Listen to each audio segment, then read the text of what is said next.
నమస్కారం. Welcome to I dream. ధర్మ మార్గం విత్ విజిత కార్యక్రమానికి స్వాగతం. ప్రస్తుతం మనతో పాటు ఉన్నారు ప్రముఖ ఆధ్యాత్మికవేత్త ప్రొఫెసర్ సత్యనారాయణ మూర్తి గారు. ఇప్పుడు వారితో మాట్లాడి మరిన్ని విషయాలు తెలుసుకుందాం. నమస్కారం అండి. నమస్కారం మా విజిత. గురుగారు, సాధారణంగా ఇంట్లో లక్ష్మీదేవి చంచలమైన స్వభావం ఇంట్లో నిలబడదు అని అంటూ ఉంటారు ఎక్కువ రోజులు. ఆమె లేదు అంటే ఆటోమేటిక్‌గా జ్యేష్ఠాదేవి వచ్చేస్తుంది అని అంటూ ఉంటారు. హ్మ్. అయితే ఆ జ్యేష్ఠాదేవి ఇంట్లో ఉంది అని మనకు కొన్ని సంకేతాల రూపంలో తెలియజేస్తుంది అంటూ ఉంటారు. అంటే ఆ కుటుంబం అప్పటి వరకు బావున్న కుటుంబం దారిద్ర్యంతో ఇబ్బందులు పడుతూ ఉంటుంది. దీన్నే మనం జ్యేష్ఠాదేవి ఉన్నట్టుగా అంటారు. అసలు ఏంటి దారిద్ర్యం ఏంటి? ఆమె ఉన్నట్టుగా మనకి ఎటువంటి సంకేతాలు కనిపిస్తూ ఉంటాయి? వాటి గురించి వివరించండి. జ్యేష్ఠాదేవి ఎవరో కాదు, మహాలక్ష్మి తల్లి యొక్క అక్క. హ్మ్. జ్యేష్ఠ అంటే పెద్దది. సో, రూ. 1కి coin and head and tail 2 హ్మ్. వైపులా నాణేలు ఎలా ఉన్నాయో బొమ్మ బొరుసు. మహాలక్ష్మి ఒకటైతే జ్యేష్ఠాదేవి అది. అవును. ఇది మహాలక్ష్మి ఉన్న చోట జ్యేష్ఠాదేవి ఉండలేదు. జ్యేష్ఠాదేవి ఉన్న చోట హ్మ్. మహాలక్ష్మి ఉండలేదు. ఫస్ట్ పాయింట్ ఏంటంటే, భార్యాభర్తలిద్దరూ కూడా దెబ్బలాడుకుంటున్నారనుకో, హ్మ్. వాళ్ళ గొడవ తాకిడికి మహాలక్ష్మీదేవి పారిపోతుంది. హ్మ్. ఫస్ట్ మెయిన్ పాయింట్ శాస్త్రంలో ఏం చెప్పాడంటే, ఆ! బ ఇంట్లో ఎవ్వరైనా సరే మనశ్శాంతిగా ఉండాల, ప్రశాంతంగా ఉండాల, దెబ్బలాడకూడదు. అది ఫస్ట్ పాయింట్. ఓకే. అందువల్ల నేను బాగా గమనిస్తే, ఇంట్లో ఎంత ఎక్కువ మౌనం పాటిస్తే హ్మ్. లక్ష్మీదేవి అంత ఎక్కువగా ఉంటుంది. ఇది నేను అబ్జర్వ్ చేసిన దాంట్లో చెప్తున్నా. ఓకే. తర్వాత సెకండ్ పాయింట్, శుభ్రత. హ్మ్. శుభ్రత అనేటటువంటిది ఇంటికే కాదు, బయట పరిసరాలే కాదు, హ్మ్. మన మనస్సు కూడా, మన బుద్ధులు కూడా మంచిగా చేసుకోవడం. హ్మ్. అంటే అభం శుభం తెలియనటువంటి చిన్న పిల్లల మనస్తత్వాన్ని కనుక మనం నేర్చుకున్నట్లయితే, లక్ష్మి శాశ్వతంగా మన దగ్గర ఉంటుంది. అందువల్లనే హ్మ్. బాగా గమనిస్తే ముఖేష్ అంబానీ, నీతూ అంబానీ ఇలా ఎవరినైనా సరే ఒక హ్మ్. స్థాయి ఐపీఎస్, ఐఏఎస్ పెద్ద పెద్ద డబ్బు బాగా సంపాదించినటువంటి వాళ్ళు, వాళ్ళు బ్రాడ్ మైండ్ ఉంటుంది. వాళ్ళకి లోక జ్ఞానం ఉండదు. వాళ్ళకి ఒక రూమ్‌లోనే ఉంటారు వాళ్ళు. హ్మ్. సో, బయట వాళ్ళని ఈజీగా మోసం చేసేయొచ్చనమాట. వాళ్ళు చెప్పిందే పాపం వింటారు. ఆ! అంటే అంత ప్యూరిటీ, మోసం చేసిన వాడు పోతాడు. అట్లా చేయకూడదు. అంటే అంత ప్యూరిటీ ఆఫ్ మైండ్ ఉంటుంది. హ్మ్. సో, ప్యూరిటీ అనేటటువంటిది cleanliness is next to God అన్నారు. కాబట్టి అదొకటి. తర్వాత కాళ్ళు ఊపుతూ ఉండేటటువంటి అలవాటు చాలామందికుంటుంది. అవును. పడుకొని కాలు మీద కాలేసుకొని కాలు ఊపుతూ ఉంటారు. హ్మ్. హ్మ్. లేకపోతే కుర్చీలో కూర్చొని కాళ్ళు ఊపుతుంటే పెద్దవాళ్ళు ఏమంటారు? కాళ్ళు ఊపకూడదు అంటారు. అవును. ఎందుకని అంటే అది అర్థం కాదు కాబట్టి మనకి మేనమామకి డేంజర్ అని అవును. కొంతమంది చెప్తారు ఇట్లా. అవును. కాళ్ళు ఊపిన చోట జ్యేష్ఠాలక్ష్మి నేనొచ్చేస్తానని చెప్పింది. హుహుహు. అంటే శ్రీ అంటే మహావిష్ అది మగవారైనా, ఆడవారైనా ఎవరైనా ఎవరైనా? అంతే. ఎవరైనా. హ్మ్. దరిద్రం వచ్చేస్తుంది. అండ్ నెక్స్ట్ ఎప్పుడు కూడా ఈ ఈ వెంటిలేషన్ బాగా ఉండాల. ఆ! లైట్ ఎక్కువుండాల. జ్యేష్ఠాదేవికేంటి చీకటి గదుల్లో ఉంటుందామె. హ్మ్. చీకటి మనస్తత్వాలు, చీకటి వ్యవహారాల్లో జ్యేష్ఠాదేవి వచ్చేస్తుంది. హ్మ్. అందుకనే ఇల్లెప్పుడు కూడా ఇప్పుడు అపార్ట్మెంట్ కల్చరొచ్చి అవును. చీకటిగా ఉంటుంది గదా! అలా ఉండకూడదు. హుహు. వీలున్నంత వరకు వెంటిలేషను, లైట్లు. సో, ఇది. అంటే సూర్యకాంతి పడే వెలుతురు రావాలా? లైట్లున్నా పర్లేదంటారా? లైట్లున్నా పర్లేదు. హ్మ్. మొత్తం మీద వెంటిలేషన్ సూర్యకాంతి అయితే శ్రేష్టం కదా! హ్మ్. అవును. అదొకటి. అంటే చీకటిగా ఉండకూడదు. జ్యేష్ఠాదేవి ఎప్పుడైతే చీకటిగా ఉంటుందో అందుకనే ప్రతిరోజు కూడా మనం దీపారాధన చేయాలి అన్నాం. హ్మ్. ఏ ఇల్లైతే దేవుళ్ళని నువ్వు పెట్టుకున్నా, పెట్టుకోకపోయినా కూడా దీపారాధన ఏ రోజైతే మనం చేయమో హ్మ్. కంటిన్యూయస్‌గా అక్కడ దరిద్ర దేవత తిష్ట వేసుకుంటూ ఉంటుంది. ఓకే. అందువల్లనే ఎవరైతే మన ఇళ్ళల్లో చనిపోతారో పెద్దలు, ఆ చనిపోయినప్పుడు 1 ఇయర్ దాకా, 6 నెలల దాకా, 3 నెలల దాకా ఒక్కొక్క చెడ్డ నక్షత్రంలో చనిపోయినప్పుడు వదిలేస్తాం కదా! హ్మ్. ఆ వదిలేసిన తర్వాత మళ్ళీ వచ్చి గోపంచకంతో శుద్ధి చేసి, పుణ్యావచనం చేసి, హోమం పెట్టి, ఈ హ్మ్. జ్యేష్ఠాదేవి వెళ్ళిపోయేలా చేసి అప్పుడొస్తాం. ఆహా! Next bad smell. హ్మ్. బ్యాడ్ స్మెల్ గంధగా ఉండేటి చోట దుర్గంధం. దుర్గంధం. అది ఉన్న చోట ఆమె భరించలేమనమాట. హ్మ్. అంత దుర్గంధంలో ఉంటుందామె. ఆమె ఎవరిని హాని చేయదు. హ్మ్. జ్యేష్ఠాదేవొచ్చి ఎవరిని తిట్టడం గానీ, కొట్టడం గానీ, భయపెట్టడం అలా చేయదు. ఆమె మూలాన ఆమె కూర్చుంటుందంటే, ఆమె రిజల్ట్స్ వల్ల మనకి ఇవన్నీ వచ్చేస్తాయి. సో, ఆమె అదే అంటే ప్రత్యేకించి ఇంకా ఆమె చేయాల్సిన అవసరం లేదు. ఆ అంటే ఫలితాలు ఆల్రెడీ హ్మ్. మనం ఇబ్బంది పడుతూ ఉంటాం. అవును. అంటే క్షుద్ర శక్తులు, ఈ క్రూరమైనటువంటి కర్ణపిశాచులు ఇలాంటివైతే వచ్చి అట్‌లీస్ట్ కొరివి దెయ్యాలు భయపెడతాయి. హ్మ్. ఈమె ఏం భయపెట్టదనమాట. ఆమె హ్మ్. మనాన ఆమె కూర్చుంటుంది. నెక్స్ట్ రోగాలు. హ్మ్. రోగాలొకటి, సింబల్స్. ఆ జ్యేష్ఠాదేవి పట్టుకున్న చోట హ్మ్. ఉన్న డబ్బు పోయే, ఆరోగ్యము పోయే, హాస్పిటల్స్ పోతాం. ఆ! తరచూ యాక్సిడెంట్స్ అవ్వడము, భార్యాభర్తలు కానీ, ఇంట్లో పిల్లలు, తల్లు కానీ, బంధువులంతా కొట్లాట్లు, ఇరుగు పొరుగు వాళ్ళతో కొట్లాట్లు. మనల్ని ఎవరు చూసినా సరే మనం ఏది చెప్పినా రామా అంటే బూతుగా వాళ్ళు అపార్థం చేసుకోవడం. హ్మ్. ఈ రకాలుగా ఉంటుంది. హ్మ్. తర్వాత మధ్యాహ్నం మాటలు పడుకోకూడదు. ఆహా! మధ్యాహ్నం మాటలు ఎక్కువగా ఎవరన్నా గురకపెట్టి పడుకుంటే అంటే హ్మ్. ప్రదోష సమయంలో, సాయంత్రం ఓకే. మధ్య సాయంకాల సమయం. ఆవులొచ్చే టైంలో. అంటే తర్వాత హ్మ్. సూర్యాస్తమయానికి ముందర. ముందర కొంచెం. ఆ టైంలో ఎవరన్నా పడుకుంటుంటే సింబల్ ఇస్తది హ్మ్. పడుకోవద్దని జ్యేష్ఠాదేవి. నెక్స్ట్ జుట్టు. హ్మ్. చాలామంది ఆడవాళ్ళు ఇది తెలుసుకోవాలా. ఆ దివ్వెనకే ఉంచేస్తారు. హ్మ్. తీయరు. అండ్ ఇంట్లోనే వేసేస్తారు. అప్పుడు ధూమావతి రూపంలో వచ్చేస్తుంది.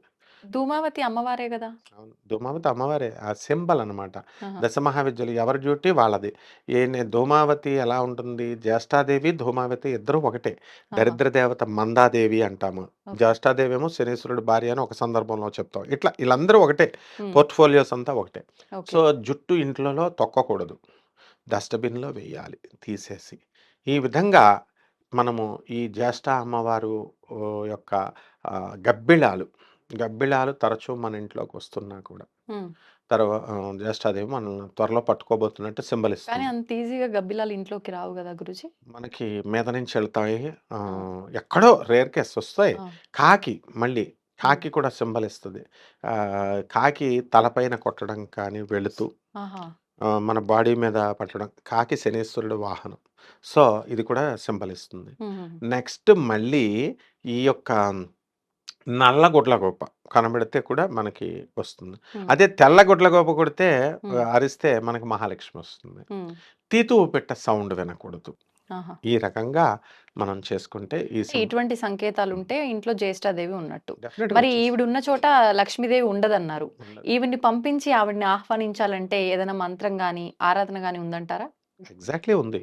హ్మ్. కేవలము మంత్రమని కాదు. మనం హ్మ్. మనస్సు పరిశుద్ధంగా ఉండాలి. ఆ! అంటే ఇప్పుడు cleanliness in thoughts, cleanliness in what we say in every our action. దాన ధర్మాలు, హ్మ్. పేదవాళ్ళకి, అనాథలకి ముఖ్యంగా ఇది చేయాలి. కేవలం మంత్రజపం పట్టుకొని కూర్చుంటే వదలదు. హ్మ్. చూస్తుంది. పేదవాళ్ళు ఎవరైనా ఉంటే విరాళంగా ఇవ్వడము, హ్మ్. అనాథలకి ఇవ్వడము, సాధువులకి ఇవ్వడం. ఇలా చేసుకుంటే వస్తుంది. అండ్ ఒక మంత్రం ఉంటుంది. ఆ! ఏమిటది? ఓం శ్రీం హ్రీం శ్రీం హ్మ్. కమలే కమలాలయే ప్రసీద ప్రసీద శ్రీం హ్రీం శ్రీం ఓం మహాలక్ష్మ్యై నమః. లక్ష్మీదేవి మంత్రం. పొడుగైన ఇది తామర పువ్వులతో మనం ప్రతి శుక్రవారం చేసి హ్మ్. ఇది కనుక చేస్తే స్వయంగా మా గురుదేవులైనటువంటి భారతీతీర్థ స్వాముల వారే ఈ తామర పుష్పాలతో రాజమండ్రి శంకర మఠంలో చేసేవారు. హ్మ్. మేము స్టూడెంట్స్ అప్పుడు. ఓకే. మహాలక్ష్మి అందుకనే జగద్గురువులు వెళ్తుంటే డబ్బు, లక్ష్మీదేవి కూడా వస్తుంది. మా దగ్గర టన్నుల కొద్దీ, టన్నుల కొద్దీ బంగారం ఉంది శృంగేరిలో. హ్మ్. అంత ధనవంతుడాయన. హ్మ్. సాక్షాత్ శంకరుడనమాట. అందుకని ఇవి కలవ పువ్వులు, తామర ఈ పుష్పాలు, మంత్రం. మంత్రము. ఇంకా మనం ఇంకా ఈజీగా కావాలంటే ఓం మహాలక్ష్మ్యై నమః. ఇంకా ఈజీగా కావాలంటే ఓం శ్రీం నమః. చాలు ఆహా! మహాలక్ష్మిని. ఆ తర్వాత చక్కగా శుభ్రంగా స్నానం చేయడము. హ్మ్. ఈ తలంటు స్నానం. తలంటు స్నానం ఎందుకు చెప్తారంటే, హ్మ్. డైలీ ఆడవాళ్ళు చేయకూడదు. డైలీ చేస్తే తలనొప్పొస్తుంది. హ్మ్. పుణ్యం సంగతి దేవుడెరుగు. జుట్టు ఎక్కువుంటుంది గదా! మగవాళ్ళు చేయాలి. ఆ! ఎందుకు చేయమన్నారు? డైలీ ఇప్పుడు బాడీ రోజు స్నానం చేయకపోతే మా స్టూడెంట్స్ చూపిస్తారు. 2 ఇంచెస్ ఫంగస్ డెవలప్ అయిపోద్ది హ్మ్. బాడీ మీద. దాన్ని ఆపరేషన్ చేయాలన్నాం. ఆహా! ఆహ్, ఫంగసే గదా అనుకుంటాం మనం. 2 ఆ! ఇంచెస్ డెవలప్ అయిపోయినప్పుడు 2 సెంటీమీటర్స్ అట్లా 2 సెంటీమీటర్స్ డెవలప్ అయినప్పుడు వి హావ్ టు ఆపరేట్. ఆ హ్మ్. విధంగా తలలో కూడా కురుపులొచ్చేస్తాయి. అందుకని బద్ధకిచ్చేస్తారు కాబట్టి శుక్రవారం, హ్మ్. మంగళవారం కొన్ని 2 వారాలు. మగవాళ్ళెప్పుడు కూడా హ్మ్. డైలీ చేయాలి. ఆడవాళ్ళు వారంలో 2 సార్లు చేస్తే సరిపోతుంది. జ్యేష్ఠాదేవి వెళ్ళిపోతుంది. హ్మ్. మహాలక్ష్మీదేవి వచ్చేస్తుంది. గురుగారు సొంత ఇల్లు అనేది ప్రతి ఒక్కరికి కూడా ఒక కల. హ్మ్. అంటే కొన్ని కొన్ని రకాలుగా అందరూ ఆ కలని ఫుల్‌ఫిల్ చేసుకోలేకపోతూ ఉంటారు. కొంతమంది అన్ని రకాల సౌకర్యాలు, డబ్బు ఉండి కూడా ఆ కల అనేది నెరవేరదు. కలలాగే ఉండిపోతుంది. హ్మ్. ఎందుకు ఇలా అవుతుంది అంటే అదొక క్వెషన్ మార్క్. అవును. కానీ దేనికైనా మన ప్రయత్నంతో పాటు ఆ భగవంతుడి యొక్క సహాయం కూడా ఉండాలంటూ ఉంటారు గదా! మరి ఆయన సహాయం ఉండాలి, ఆ కల నెరవేరాలి అంటే ఏదైనా మంత్రం గాని, స్తోత్రం గాని ఉంటే చెప్పండి? తప్పకుండా. సొంత ఇల్లు అనేది అందరికీ కూడా ఒక కల. కళ. ఆ కళ సాకారం అవ్వడానికి దేవుడు ఎప్పుడు మనల్ని అనుగ్రహిస్తూనే ఉంటాడు. హ్మ్. ఈ ప్రపంచంలో ఏ పక్షినైనా చూపించండి, ఏ చీమనైనా చూపించండి, హ్మ్. గూడు లేనిదే ఎక్కడైనా ఉంటుందా? అంటే సృష్టించినప్పుడే నారపోసినవాడు నీరు పోస్తాడు. ఇల్లు ఇచ్చేస్తాడు. హ్మ్. అది అద్దిల్లా, మిద్దిల్లా, సొంతిల్లా అనేది మన యొక్క ఎఫర్టు, మన యొక్క కష్టపడ్డమే కాకుండా దైవ అనుగ్రహము, హ్మ్. సంఘం యొక్క సహకారం మీద ఆధారపడి ఉంటుంది. అలా కాకుండా మామూలుగా ఇప్పుడు మనకి ఇంటి పేరు, ఒంటి పేరు అని 2 ఉంటాయి. మనము మామూలు పేరు మనది. ఇంటి పేరు క్యారీ ఫార్వర్డ్ అవుతుంది. అలా అద్దిల్లు, మిద్దిల్లు నెక్స్ట్ స్టెప్పే సొంతిల్లనమాట. ప్రతి ఒక్కళ్ళకి సొంతిల్లొస్తుంది. అందులో డౌటే లేదు. హ్మ్. లేకపోతే ఇందిరమ్మ పథకాలు, డబుల్ బెడ్‌రూమ్ పథకాలు మన ఈ ప్రభుత్వాలు అవకాశాలన్నీ. ఇస్తానే ఉన్నారు. హ్మ్. మోడీ గారు కూడా పైనుంచి ఇస్తానే ఉన్నారు. సో, ఇప్పుడు ఏంటంటే రావాలి అంటే శుక్ర బలం బావుండాలి. హ్మ్. ఈ శుక్రుడు అత్యంత ఇహపరలోకాలలో ఇచ్చేటటువంటి గొప్ప గురువనమాట ఆయన. కుళ్ళు బుద్ధులు లేనటువంటి గురువు శుక్రాచార్యుడు. ఆ! ఏం జేస్తారిప్పుడు రాక్షసులు వాళ్ళంతా సేపు కూడా శుక్రాచార్యుడిని ఎదిరిచ్చేస్తారు. హ్మ్. గురువుని మాస్టర్‌నే ఎదిరిచ్చేస్తారు. హ్మ్. ఎదిరిచ్చేస్తే "అరే! పోనీలేరా మీరు ఇలా చేయండి" అంటాడు తప్ప బాధపడతాడాయన. ఆ! బలిచక్రవర్తి శ్రీ మహావిష్ణువుకి దా దానం చేయబోతుంటే 3 అడుగుల నేలని "ఆపరా బాబు" అనని వచ్చినవాడు విష్ణువు అని చెప్తుంటే వీడు బలిచక్రవర్తి ఏం చేస్తున్నాడు బిల్డప్ అనమాట. శ్రీ మహావిష్ణువే నా దగ్గరికొచ్చి చెయ్యి కింద పెడితే నాది పై చెయ్యి అన్నాడు. ఆ అహంకారంతోనే విష్ణుమూర్తి లేపేశాడు. అందువలన గురువు శుక్రాచార్యులు వారు ఏం చేశారు కంటికి పురుగులాగెళ్ళి హ్మ్. దానికి ఇలాగా కమండలం నుంచి పోస్తుంటే దానికి అడ్డెళ్ళిపోయాడు. హ్మ్. అడ్డెళ్ళిపోతే విష్ణుమూర్తి మహాకంత్రి కదా! కిలాడి. మా మా మా మంచివాడు మన కృష్ణుడు. పుల్లబెట్టి పొడిచేయి అన్నాడు. సూది దర్పగడ్డ తీసి ఉన్నవాడు శుక్రాచార్యుడని తెలుసు పొడిచేస్తాడు. హ్మ్. అంటే శిష్యుల కోసం అంత త్యాగం చేసే ఏకైక దేవతామూర్తి శుక్రాచార్యుడు. మన బృహస్పతి అలా చేయడు. హ్మ్. నీ పాపం నువ్వు కడుక్కొని రా అప్పుడే ఇస్తానంటాడు. తెలివైనోడు దేవతల గురువు. అందువలన ఇల్లిచ్చేవాడు శుక్రాచార్యుడు. ఈజీ అనమాట. కానీ తెచ్చుకోవట్లేదు మనం. హ్మ్. మనం శుక్రాచార్యుడి మాటలు వినడంలా. ఏంటి ఆయన చెప్పిన మాటలు? యెస్. శుక్రాచార్యుల వారు ఏమంటారు? ఆయన బృహస్పతికే గురువు. నిరంతరం కృషి చేయమంటాడు. హ్మ్. క్రియాశక్తి. ఆయన చెల్లెలే లక్ష్మీదేవి. హుహు. అన్న చెబితే, భర్త చెబితే భార్య ఏ భార్య అయినా వినదేమో కానీ, అన్న చెబితే ప్రతి చెల్లెలు వింటుంది. మరి ఆ ఫాల్ట్ మనది. హ్మ్. మనం తెచ్చుకోవట్లేదు. హ్మ్. శుక్రాచార్యుల వారి పూజ చేసినా, శుక్రాచార్యుల వారి జపం చేసినా, లేదా మనకి ఇప్పుడు కొత్తగా కాంబినేషన్ పెట్టారు. లక్ష్మి, కుబేరం. కుబేరుడు, యక్షుడు. ఆ! మామూలుగా యక్షుడి పూజ చేయన్నామనుకోండి, అమ్మో! యక్షుడిని పీక్కు తినేస్తే అది చేయమంటారేంటి గురువుగారు అంటారు.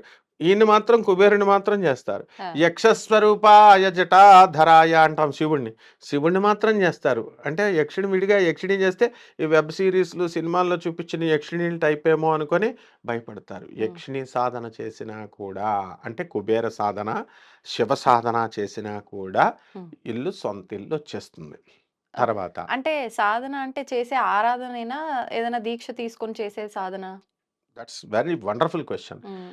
పూజ వేరు, ఉపాసన వేరు, సాధన వేరు. హ్మ్. అంటే పూజ అంటే ఏంటంటే నాట్ కంపల్సరీ. మనకు కుదిరితే చేస్తాం. చేస్తాం. షూటింగ్ ఉంటే మానేస్తాం. రేపు చేసుకుంటాం. సాయంత్రం చేస్తాం. పోస్ట్‌పోన్ చేస్తాం. ఆ! అలా కాకుండా ఉపాసన అనేటటువంటిదేంటంటే మనము ఒక డెడికేటెడ్‌గా ఒక గురువుని పట్టుకొని గురువంటే మామూలు ఈ సాధువు బట్టలేసేసి, నామాలు పెట్టేసి మంత్రదీక్షలిచ్చే ఆ టైప్ అని అవసరంలా. మన టీచరైనా, మన తల్లైనా ఎవరో ఒకళ్ళు గురుత్వం. హ్మ్. వాళ్ళిచ్చేటటువంటి దాన్ని ఒక క్రమబద్ధంగా చేయడం. హ్మ్. సాధన అంటే సాధించేంత వరకు వదలకపోవడం. అందువలన ఎప్పుడైతే ఈ యొక్క ఉపాసన అంటే to do puja with some seriousness అది. అది రావాలి సాధన, ఉపాసనలంటే. హ్మ్. అంటే నెక్స్ట్ లెవెల్స్ అంటాం కదా! ఆ అవును. నెక్స్ట్ లెవెల్స్ పూజకే ఈ సాధన అంటాం. హ్మ్. నెక్స్ట్ రెండవది డైరెక్ట్ శుక్రాచార్యుడికి శుక్రవారం నాడు. హ్మ్. శుక్రవారం నాడికి అందువలనే భృగువు అంటాం. భృగువారము అంటాం శుక్రవారాన్ని. ఆహా! ఓం శుక్రాయ నమః, ఓం శుక్రాయ నమః సింపుల్ మంత్రం. హ్మ్. ఇది చేసినట్లయితే బ్రహ్మాండంగా మనకి సొంతిల్లొస్తుంది. హ్మ్. శుక్రుడు 4 తర్వాత మనకి 12వ ఇళ్లల్లో ఉన్నప్పుడు మనకి సొంత ఇల్లని ఇస్తాడు. 4లో హ్మ్. పక్కాగా భార్య తరపు కానీ, లాభంలో శుక్రుడుంటే భార్య తరపు కలిసొస్తుంది. అసలు స్త్రీ తత్వం కాబట్టి భార్యే శుక్రుడు. హుహు. అందువలన తల్లే చంద్రుడు. అందువలన స్త్రీని గౌరవించాలి వీళ్ళు. పూజలు చేస్తూ అమ్మవారు పూజలు చేస్తూ ఓం శ్రీమాత్రే నమః అంటూ లలితా సహస్రం చేసి భార్యల్ని, ఆడవాళ్ళని కామెంట్ చేసే మహానుభావులున్నారు. అట్లా ఉన్నారు. యూట్యూబ్‌లో కూడా చెప్పేటటువంటి ప్రవచనకారులే ఉన్నారు. హ్మ్. వాళ్ళకి క్షమించదు లక్ష్మీదేవి. కాబట్టి వుమెన్‌హుడ్‌ని, స్త్రీ తత్వాన్ని మాతృతత్వంగా చూసి స్త్రీని గౌరవించడం. హ్మ్. ఓం మహాలక్ష్మ్యై నమః అన్న మంత్రంతో కానీ, ఓం శుక్రాచార్యాయ నమః అన్న మంత్రంతో కానీ, ఓం లక్ష్మీ కుబేరాయ నమః అన్న మంత్రంతో కానీ, హ్మ్. ఓం నమః శివాయ అన్న మంత్రంతో కానీ, మనం 20 శుక్రవారాలు ఈ శుక్రవారం నాడే చేయాలి ఈ 20 మంత్రాలన్నీ. శుక్రవారాలు. 20 శుక్రవారాలు కనుక చేసి, హ్మ్. ఆ తర్వాత అది ఎక్కడ చేయాలి? మేడి చెట్టు నీడలో కానీ, రావి ఆ! చెట్టు నీడలో కానీ కనుక చేసినట్లయితే ఇల్లు రాకపోతే నన్నడగమను. ఎన్ని సార్లు గురూజీ సంఖ్య? మినిమమ్ అది 1008. ఇప్పుడు అది కౌంట్ చేయకూడదు. ఎట్లా హ్మ్. అంటే మనం ఏం చేస్తామంటే ఎప్పుడైపోద్దా, ఎప్పుడైపోద్దా అనుకుంటా ఉంటాం మనం. అంటే మరి ఎట్లా? అదే. హ్మ్. ఒక టైమ్ ఫిక్స్ చేసుకోవాలి. ప్రాక్టీస్ అనమాట. ఆహా! ఓ 15 మినిట్స్‌కి ఒక 1008 అవుతుంది. రఫ్‌గా మరీ హుహు. కౌంటింగ్ మా శిష్యుడు ఒకడున్నాడు. స్టాప్ వాచ్ పెట్టి బస్సులో వెళ్తున్నా కూడా హ్మ్. Guruji I did 5 lakhs chanting అంటాడు. ఈ హరే కృష్ణ వాళ్ళు ఏకంగా ఆ మాల చూస్తే అంటుకుపోద్దని ఇస్కానోళ్ళు మూటలో సంచిలో పెట్టి కంటామినేషన్, పొల్యూషన్ అంటే ఈ ఎక్స్‌ట్రాలు అవసరం లేదు. కానీ నిజంగా అలా జపం చేసేటప్పుడు మాల కనిపించకుండా చేస్తేనే ఫలితం అంటారు గదా! హిస్ డివైన్ గ్రేస్ ఆచార్య భక్తి వేదాంత ప్రభుపాద శిష్యుడిని కూడా నేను. ఇస్కాన్ మా గురువుగారైనటువంటి ఆనందమయ దాస్ ప్రభు, పురుషోత్తమ దాస్ ప్రభు ప్రెసిడెంటు, ఆనందమయ దాస్ ప్రభు సెక్రటరీ మేము చేసాం. అంటే అట్లా చేసి దాని మీద కాన్సంట్రేషన్ పెడితే ఏం ఉపయోగం ఉండదు. హ్మ్. కంటామినేషన్ థాట్‌లో నుంచి తీసేయాల మనం. ఓకే. ప్యూర్, ప్యూర్ హృదయంతో ఉండాల. ప్యూర్ థాట్స్ ఉండాల. సో, ఈ యొక్క కంటామినేషన్ అనేటటువంటిది, పొల్యూషన్ అనేటటువంటిది హ్మ్. తగులుతుంది అని అంటారు. కానీ దాని మీదే దృష్టి పెట్టకుండా, మనం జప సంఖ్య మీద దృష్టి పెట్టకుండా 15 నిమిషాలకి రఫ్‌గా పెట్టుకోవాలి. ఒక 1008 అని. 1008 చేసుకుంటే ఫస్ట్ రోజున కౌంటింగ్ చేసుకున్న ఈ 20 శుక్రవారాల్లో డైలీ అలా సుమారుగా ఎంత ప్రాక్టీస్ చేస్తే సమయంలో అవుతుందనేది ఐడియా ఉంటది నెక్స్ట్ 20 డేకి. వారాలలో ఖచ్చితంగా అయిపోద్ది. ప్రతిరోజు కనుక 20 వారాలు చేసుకున్న వాడికి ప్రతి ఎవ్వరికైనా రోజున, సరే ప్రతి శుక్రవారం. చేస్తే వాడు మంచిది. హుహు. వాళ్ళ పట్టుదలను బట్టి. ఈ రావి చెట్టు, మేడి చెట్టు దీని కింద చేస్తే ఇంకా మంచిది. ఖచ్చితంగా 100% సొంత ఇల్లు అయిన వాళ్ళు లక్షల మందిలో ఉన్నారు. హ్మ్. కేవలము ఇది శుక్రాచార్యుడి వారి యొక్క కృపతో మాత్రమే వస్తుంది. అండ్ దేవుడు ఇవ్వలేదు అన్న పదం అనకూడదు. ఇక్కడ చిన్న కరెక్షన్ చేసుకోవాలి మనందరం. హ్మ్. మనకి దేవుడు యోగంలో పెట్టలేదేమో, ఇవ్వలేదేమో అనుకుంటాం. నో. ఆ దేవుడు ఎప్పుడు అవకాశం కల్పిస్తూనే ఉంటాడు. హ్మ్. ద్రోణాచార్యుడు, కృపాచార్యుడు, భీష్ముడు వీళ్ళందరికీ కూడా కర్ణుడు వెళ్ళాడు పరమాత్మ. వెళ్ళి ఇటువైపు వచ్చేయండి నాయన ధర్మం వైపు అన్నాడు. ఆఫర్ ఇచ్చాడు. అందరికీ ఓపెనింగ్. హ్మ్. వినలేదు. అక్కడ రావణాసురుడికి కూడా శ్రీరామచంద్ర ప్రభు అవతారంలో కూడా "వచ్చేయి నాయన చేసిన తప్పేదో చేసావు క్షమించేసి వచ్చేసేయి" హ్మ్. అన్నాడు. రాలేదు. కాబట్టి మనం కూడా ఇల్లులు ఇస్తామంటుంటే మనం సెల్ఫిష్‌గా ఉంటున్నాం. హ్మ్. సెల్ఫిష్‌గా ఉండి దాన ధర్మాలు చేయనింట లక్ష్మీదేవి రాదు. హ్మ్. అతిథులు. హ్మ్. అతిథులకి మనం వచ్చిన అతిథికి పెట్టకుండా మనం గనక తినేస్తేనంట కాలభైరవుడు ఆ పుణ్యాన్ని తీసుకెళ్ళిపోతాడు అని శాస్త్రం క్లియర్‌గా చెప్తుంది. ఓకే. ఓకే. ఇలా గృహస్థ ధర్మాలు ఏవైతే చెప్పారో అవి పాటిస్తూ మినిమమ్ ఈ నామజపాలు, ఈ ఇప్పుడు ఈ పూజ నామజపం మగవారు, ఆడవారు ఎవరైనా చేయొచ్చా? ఇద్దరూ చేయాలి. ఇద్దరూ పవర్ చేయాలి. పెరుగుతుంది. ఇప్పుడు ఆడవాళ్ళు తింటే భార్య తింటే భర్త కడుపు నిండుతుందా? భర్త కడుపు ఆయన తింటే భార్య కడుపు నిండుతుందా? తింటే ఇంకా ఎక్కువ పవర్ పెరుగుద్ది. ఈ ఈ జపం ఇద్దరు చేస్తే. తొందరగా కట్టేస్తారు ఈళ్ళు. ఓకే. 100% కట్టి తీరతారనమాట. కట్టకపోతే కనుక నన్ను అడగమను ప్రతి ఒక్కళ్ళని. And I have seen so many hmm. డెడికేటెడ్‌గా చేసిన వాళ్ళకి అసలు ఆశ్చర్యం నేనే చూసాను. హ్మ్. నేను క్లియర్‌గా చెప్పగలను. మా గురువుగారైనటువంటి మధుర కృష్ణమూర్తి శాస్త్రి గారు జ్యోతిష సార్వభౌముడు. హ్మ్. ఎప్పుడు సొంత ఇల్లు కోసం ఆయన ట్రై చేయల. రాజమండ్రిలో. భక్తులే కట్టేసి ఇచ్చేసారు. మరి ఇప్పుడు గురువులకి రండిరా, రండిరా అని అడుక్కుంటున్నా కట్టరు. హ్మ్. అలాగే ఉషశ్రీ గారని ఒకాయనున్నారు. తాళ్ళపూడిలో ఇప్పుడు కూడా బతికే ఉన్నారు. హరికథలు చెప్పుకుంటారు. భక్తులే కట్టిచ్చేశారు. హ్మ్. అంటే శ్రీ మహాలక్ష్మి తల్లి ఏదో ఒక రూపంలో భగవంతుడు మన పరిశుద్ధం అమాయకత్వం ఉండాలి ముందు మనలో. కంత్రితనాలు, కిలాడితనాలు ఉంటే ఇల్లు రాదు. హ్మ్. ఓపెన్ మైండ్‌తో ఉన్న వాళ్ళకి ఇల్లు గృహయోగము సిద్ధిరస్తు ఖచ్చితంగా వస్తుందమ్మా. ధన్యవాదాలు గురూజీ. ధన్యవాదాలు. దీన్ని తవ్వండి. తవ్వుతున్న శివలింగం. పరమాత్మకు జీవా సరే దాన్ని అట్లా కప్పేసేయండి, చూపించదండి. Krishna is there. మూర్తి పూజ కాదు, సాక్షాత్ బ్రజేంద్ర నందన భగవాన్ ఉన్నారు మూర్తిలో. ఏమీ ఆశించకుండా ఆరాధించే వాళ్ళు కూడా ఉన్నారా ప్రభుజీ? నిజమైన భక్తి అంటే మనకు తెలియదు కాబట్టి